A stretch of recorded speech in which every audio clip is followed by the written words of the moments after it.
Welcome everyone, some updates from SparksOpus.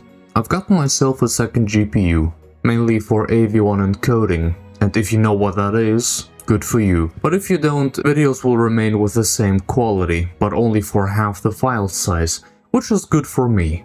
Meaning also that streams will look significantly better for the same internet bandwidth, especially on the YouTube side of things. I could probably pull off a 1440p stream in 60 frames now, which will probably need another 5 years until they catch up with everyone and start support the new encoders, but oh well. The VODs though will look really nice now.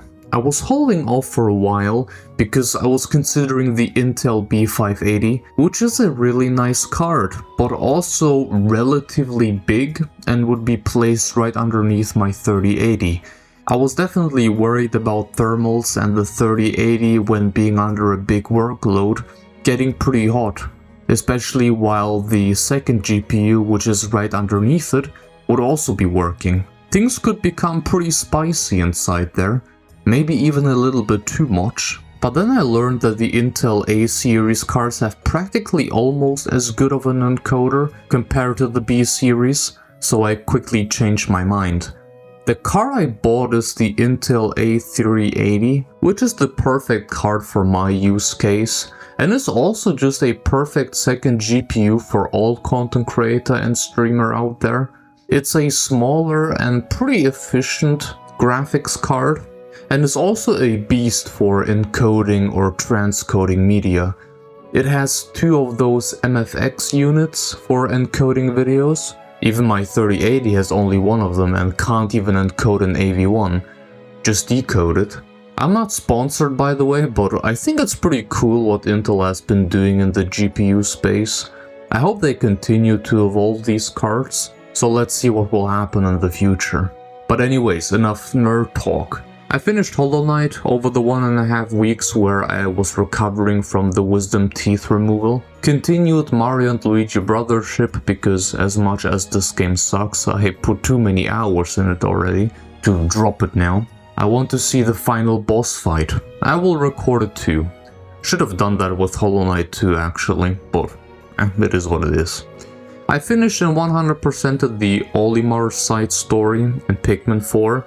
Talking about Pikmin, I also got my hands on the physical release of Pikmin 1 and 2 for a way better price of €30 and started the first game already. Unironically low effort ports, expecting 60 for them is kinda crazy. And I also got the remake for Mickey Epic Rebrushed for even less. I haven't started it yet though. I also played some Risk of Rain 2 because it finally runs at 60 frames instead of the 15 frames on Switch, especially when a lot of things are happening. There's also the Steam sale. I saw RoboCop and another game was there. Yeah right, I just looked it up. The Crash Trilogy, the Insane Trilogy. Man, the Steam sales are crazy. There are so many games 90% off. There's also Blasphemous and Beyond Two Souls, Steins Gate, Black Mesa Definitive Edition. All of them 90% off. You can get them for unironically. You can spend $20 and get like 20 games for them. It's kinda crazy.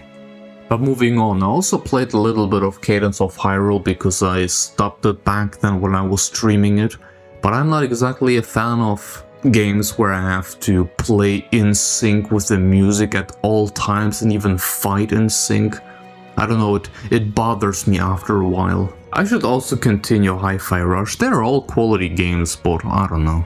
It's not exactly my cup of tea. And of course I also played some rounds of Mario Kart World here and there, even though the latest update was kinda... I guess what you would call it a Nintendo move. But overall I had a good time. And I created a lot of YouTube shorts too. Just finally found some time for them, especially because I couldn't really speak that much. So feel free to check out my shorts channel, and my VOD channel, and Twitch, and Discord, and Patreon. And Monolith Soft is done teaching their new junior developers, their graduates, and will very soon be put to work on their quote-unquote new project. Which, let's be real here, it is very likely just Xenoblade 4. At this point, I'm not even sure if there is any other project in the works there, even though it makes me curious on what the second studio will be working on after Xenoblade Chronicles Cross Definitive Edition. Could be a Switch 2 version of Xenoblade 2 that could count as a definitive edition. But honestly, what do I know? I'm sure that whatever they're cooking up, it's gonna be a fantastic meal. But what I do know is that Monolith Soft announced their profit for this fiscal year. It increased by 19%, making it 487 million yen, or $3.37 million, up from the 409 million yen, or $2.83 million last year. They're doing well overall, which is nice. Even though I still think that the release of Cross DE was kinda, I don't know, thrown out there to die right before the whole Switch 2 thing happened. It hasn't even received a Switch 2 patch, which the reason for that seems kinda beyond me.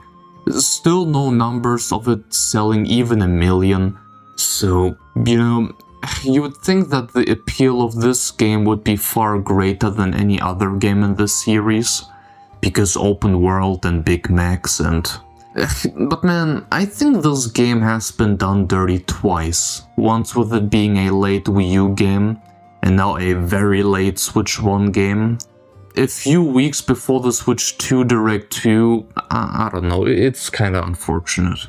But now on some words regarding my channel and future projects. I'm currently surviving the heatwave here in Germany and won't be available to stream this weekend. Even though I will announce it right here and now, I will be playing Xenosaga this year, and probably later this year. The first game, the next project, live streaming project, is Nier Automata. There is still one endgame stream I wanted to do for Claire Obscure, and maybe 1 or 2 more community streams with all of you. For videos right now, already in the works, is a small collaboration video.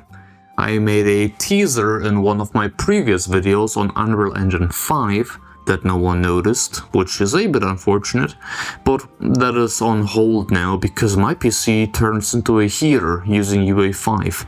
And with this weather outside, I don't feel like being grilled alive here in this room. There is one Xenoblade related video too that I started months ago, but ended up the same way the Switch tribute video did.